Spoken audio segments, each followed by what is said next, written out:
What is going on, people? Triple M back again with another video. I hope you guys are doing well. Today I would like to talk about yesterday afternoon's game between Spain and Croatia, which was a complete and utter battering, 3-0 in the favor of Spain. And truly, I think a very anticlimactic game, because I was expecting a closely contested game between these two teams, but unfortunately it wasn't meant to be. Spain pretty much wrapped up the game in the first 45 minutes, getting 3 goals.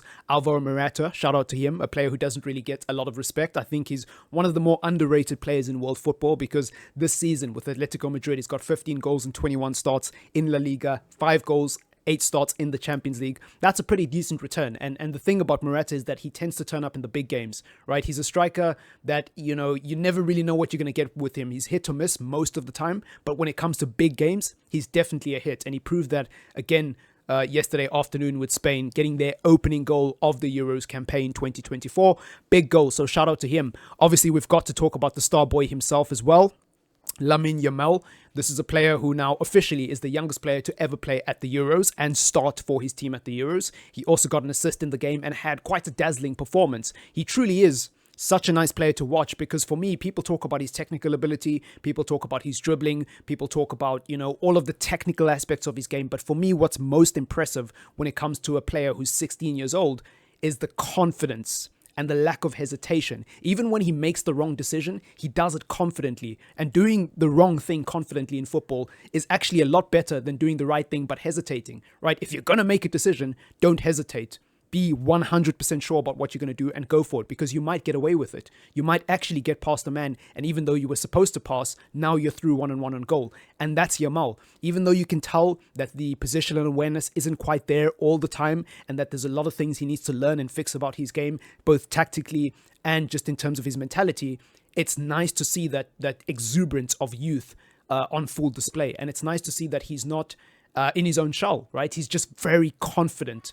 And I think that is a very big green flag as far as this player is concerned. So shout out to him, especially playing in a Spain team that are a very heavy possession-based side. Historically, we're now seeing them go in a different direction with Williams and Yamal on the flanks, who are very direct, very explosive, very unpredictable, partially because of their inexperience, but also partially because they're just dazzling, mercurial footballers at such young ages. So shout out to them, man. We've also got to talk about Spain's midfield. I thought the three of them all individually had decent games. Rodri, Pedri, and of course Fabian Ruiz as well. I thought Fabian Ruiz in particular probably was the outstanding performer out of the three of them because of the goal he scored, right? The double fake into the nutmeg, which ended up in the bottom right-hand corner. Deflection or no deflection, the audaciousness and confidence alone to try that and pull it off at such a big stage just deserves all the praise and credit for me. So shout out to Fabian Ruiz. He was really good. And the fact that they were able to bring on Dani Olmo and Zubamendi in the second half as bench players is insane, right? I know that they're not on the level of France and Portugal when it comes to the squad depth,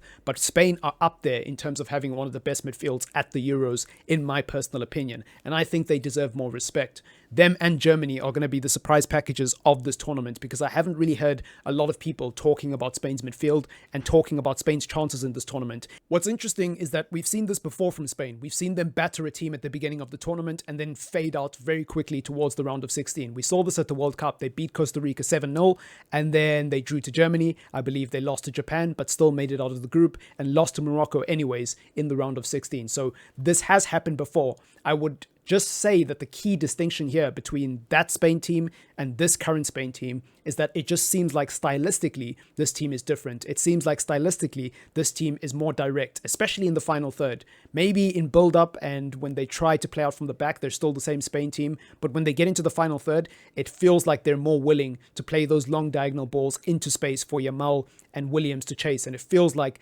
they're embracing the current talent they have in the front three, and they're allowing them to express themselves and be more direct, as opposed to the past Spain teams with Fabregas playing in the false nine and David Silva, Iniesta, Busquets, Xavi running that midfield. It feels like they're moving away from that possession-based style because they realize the lack of quality they have, right? That golden generation is gone. It's dead.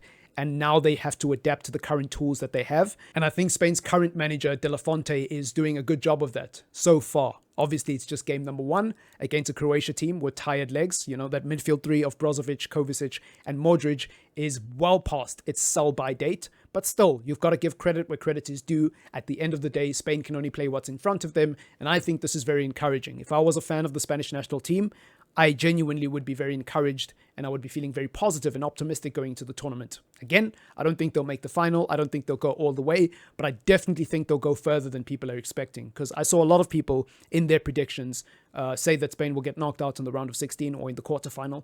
I think they have a cheeky little semi-final run in them. I genuinely do, but we'll see if I'm right. Again, let me know what you think in the comments down below. If you made it this far, I appreciate you so much for taking time out of your day to watch this video. Thank you from the bottom of my heart. Leave a like to support the channel and subscribe if you're new. Peace!